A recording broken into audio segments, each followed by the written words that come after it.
Welcome back to the reality, guys. I'm your host, Billy Blinks, joined as always by my co-host, Brian. What's going on, everybody? We're back to talk the Real Housewives of New York City. This is episode 2 here of season 14, the reboot season. This one was called Oh Christmas Tree. The line is funny. The complaining behind it, I didn't find very funny. And we will get to the lingerie. Make sure you're subscribed here and on TikTok. We cover everything from reality TV news to 60-second reviews there that we don't do on YouTube. This week is the beginning of a pretty early on trip for the Housewives, Brian. They're going to Sag Harbor in the Hamptons. It's Erin's house that she has with her husband, and they renovated it and are having all the girls over, minus Bryn, at least for this episode, not feeling well. We do see in the preview. We'll get her next week. Theme of this episode is the women complaining about the accommodations and Erin maybe not being the most like clairvoyant host and like, you know what, these are some things you maybe should just ask these people what they like because you know they're picky, but you didn't ask them anything they wanted. Right. All right, how did you just feel about the overall yin and yang of Erin versus the girls? Yeah, like I agree with you what you said. It's like everyone did something. There's pros and cons of what every person did. I thought like I understand like yeah, you're hosting everybody, you're doing all this stuff. You want people to kind of be a little more easygoing with you're providing the house, you're providing some of the food, like you're gonna eat later, like just calm down a little bit. But at the same time, it's like caviar. Caviar is good. Yeah, look, I think the caviar is cool. I mean, shout out to Cynthia, the caviar caterer. I mean, she had her Pringles, she had the yogurt, she had everything going. I mean, I think it's a pretty cool ad. But again, like the girl said, you can't go to provisions and maybe just grab some sandwiches, right? Maybe Right, just back have up. some chips and salsa, like anything. And Fruit, so like no space. fruit, no like they had a couple little things of veggies, right? It's like it's this beautiful, amazing house and you have no food. And that's a common thing that happens, Brian. Even people who have like money, like don't know how to throw a party or throw like Mm-hmm. any, and you see it happen all the time with your family members, anybody. It's just like there's always them people that throw parties that never have food. It's just like, where's the food? And like, yeah, you may have a complaint there, Aaron, but like at the end of the day, people do want to eat. And it's really Mm-hmm. easy to just have food out. Yeah, and I'm wondering if like every party like they're just gonna. I'm sure you've seen way more seasons than me. They try to have this like, look at me, I did this cool thing where I put caviar and Pringles. Do you like caviar, by the way? Yeah, I don't mind caviar Yeah, I like. I think caviar is good, but I can totally understand why you're like, oh, I don't want to like, fill up on caviar. It's salty. and It's chips. yeah, and Pringles. Yeah, so Another a common occurrence, which was really funny, was size luggage. The 8 pieces of luggage insane, for 3 days. insane. Uh, I mean, that was a classic Bravo counter going on the bottom, Mm-hmm. and I mean, it is excessive. Frankly, I would be annoyed if I were Erin and people were showing up with that much crap to my house. Yeah, even the people in the car, the girls in the car with her, like at that point, you need to get your own car if you're gonna lug all that crap. Like you said, 3 days, and Aaron's like it's off season in the Hamptons. I don't know if you've ever have you been to the Hamptons Yeah, in the off season, man. Nothing's going on. Like that's just like you're a not short going time. anywhere. It's cold. Yeah, Yeah, it's just so town, the I don't restaurant's get it. open, the locals are there, and that's it. Yeah, I understand the social media aspect, but maybe like mix and match. I don't know what I'm talking about. I'm just gonna stop talking about that. Now there's probably like deeper dives of like this guy talking about girls' outfits. I don't know. Dead in No, that. I mean, I think part of it, like she had admitted, was for the posts. Do a bunch of posts while you're up there. Yeah. I don't hate on that. I mean, it is her job. Um, Uba, this episode was a little bit over. We learned Uba doesn't drink. Never knew that. He Yawn. would. I didn't believe it at first because Uba is crazy. Uba is like just doesn't stop. Uba wasn't happy. Uba drove herself over to the provisions, but the cafe was closed. So I don't know what Uba ended up getting, probably some chips or something, but they didn't show what Uba ended up buying. Uba also thought it was okay when they went to the restaurant to go into the kitchen, then also to go into the pantry and steal some coconut milk. Yeah, that's BS behavior to me. I'd be so embarrassed about her, Aaron, because like you said before we recorded, it's probably like a family connection now, or at least you've been going there. And if you go to the same place for a while, you start to develop relationships with people, and like that had to have been such a bad look for her.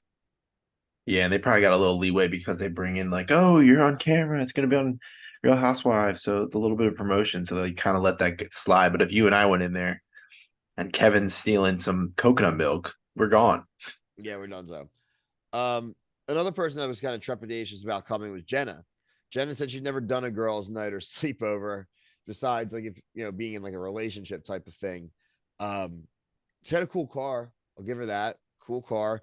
Problem with Jenna though, one, I don't mind that she doesn't drink really, but it's like in a personal choice. But for the housewives, it is kind of boring. So that's her and Uber that both don't drink. Secondly, she doesn't want to include or disclose who her girlfriend is. And we've seen this, or fans, myself, people who tend to hide their lives. One, it either doesn't last long and they have to out the people out because everyone has Google and the internet. They're going to figure it out pretty quick anyway. Or two, you kind of go away. The people who try to hide their lives do not last on Housewives. Yeah, she's pretty boring. To be completely honest, like it's not a very fun watch when she's on screen. If you're not drinking, come on. Yeah, I mean, we got a little bit of her history about being outed by the New York Post, the whole thing. And my wife did make a joke. She kind of was like, she's making this big deal, but like I've never heard of her until this show. So it's like, it's like, yeah, Right. honestly, say It's like I'm always in the spotlight. It's like you're the manager of a clothing company. I couldn't tell you a single you're manager like of a a clothing company. CEO or head of Yeah, or executive for yeah, J Crew, CEO. but still, like, whatever. Like, um, yeah, I want to see more from her. So hopefully we see it. It looks like next week she is going to admit that she felt that, and we're going to transition to Jessel now, that Jessel's complaining about the lingerie gifted to her was excessive. I agree.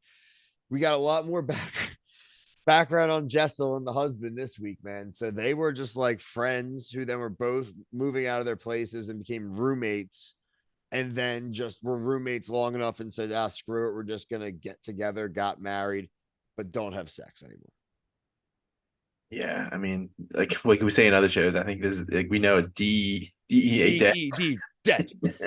Yes, because I think this guy, like, frankly, probably was into her forever, and she disregarded him. Then it was a thing of convenience, not like an actual arranged marriage, but basically like an arranged marriage. And we saw how she talked about him week one. She just talks crap about him, talks down to him to other people. Now finding out that they haven't had sex since, I guess they probably got pregnant, and it it just there's just not a lot there right now for me. And we've seen the trailer where he says he's going off back to like India or wherever, Pakistan, wherever the hell it was, for like a few months. He says he needs space. It's like shit. Like this could be going downhill fast for Jessel. Yeah, and I when he said that, I completely forgot that they had kids. So it's also kind of messed up on his part. This kid, hopefully, he's helping in some way with the children. Yeah, 1 year olds. I mean, too, listen, she went through it, 5 rounds of IVF too. So I mean, Hmm. it's a lot, and it does inform the character. I mean, you can understand maybe her not, lose, maybe it's like desexualized a little bit because of everything and how clinical and everything they had to try to do.